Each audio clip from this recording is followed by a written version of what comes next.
Royal Enfield bike நம்ம ஏகச் கிட்ஸால பார்த்தீங்கன்னா ரேட்டை ஃபுல்லாக அடிச்சு உடச்சு கொடுக்க போகிறோம் ஆடியோ ஆஃபரில். ஸோ இதெல்லாம் பார்த்தீங்க அப்படின்னா மார்க்கெட்டில் 12 ரூபாய்க்கு மேலே தான் விற்கிறாங்க. நம்மளுமே 12 ரூபாய் விற்று இருந்தோம்.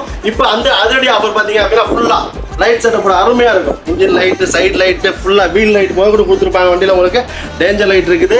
ஃபுல்லாக ஒரிஜினல் குவாலிட்டி, அப்படியே ஒரிஜினல் லைட் செட்டப் கூட அப்படியே கொடுத்துருக்காங்க. மார்க்கெட்டில் 5 ரூபாய் வித்துட்டு இருக்காங்க இந்த வண்டியை. நம்ம ஆஃபரில் பார்த்தீங்கன்னா வெறும் 11,000 தரப்போம். 11,000 ரூபா ஆடி ஆஃபர் மட்டும்தான். இந்த ஆடி ஆஃபர் மட்டும் இந்த மாதத்துக்கு கூட சொல்லும். அதுக்கு மேலே வந்து தயவு செஞ்சு கேட்காதீங்க. ரேட்டு முன்ன மாறிட்டு இருக்கும். ஆடி மாதம் ஃபுல்லாக ஸ்டார் பண்ணிக்கலாம் வெறும் 11,000 ரூபாய்க்கு. இந்த 100 கிலோ கெப்பாசிட்டி தாங்கக்கூடிய விண்டேஜ் ராயல் என்ஃபீல்டு பைக் பார்த்தீங்கன்னா வெறும் 11,000 ரூபாய்க்கு ஆடி ஆஃபர். நம்ம பிரான்ச் பார்த்தீங்க அப்படின்னா திருச்சியில் கரமண்டபத்தில் இருக்குது, நம்ம டோல்கேட்டில் இருக்குது. நேரமாக நீங்கள் நம்ம பிரான்ச்சுக்கு விசிட் பண்ணி வாங்கிக்கலாம். ரெண்டாவது வாட்ஸ்அப்பில் நீங்கள் பிங் பண்ணிங்கன்னா மாடல்ஸ் ஃபுல்லாக அனுப்பிச்சி விட்றோம். எது பிடிச்சிருக்கோ நீங்கள் டோர் டெலிவரி ஆப்ஷனும் மட்டும்தான் இருக்குது. கேஷ் ஆன் டெலிவரி நம்மகிட்ட மட்டும்தான் இருக்குது. எல்லாமே தாராளமாக பண்ணி கொடுப்போம். நம்ம மேலும் விவரங்களுக்கு நீங்கள் செய்ய வேண்டிய 2 விஷயம் தான். பேஜ் மேலே ஃபாலோ பண்ணுங்கள், சீனில் டிஎம் பண்ணுங்கள். தேங்க்யூ.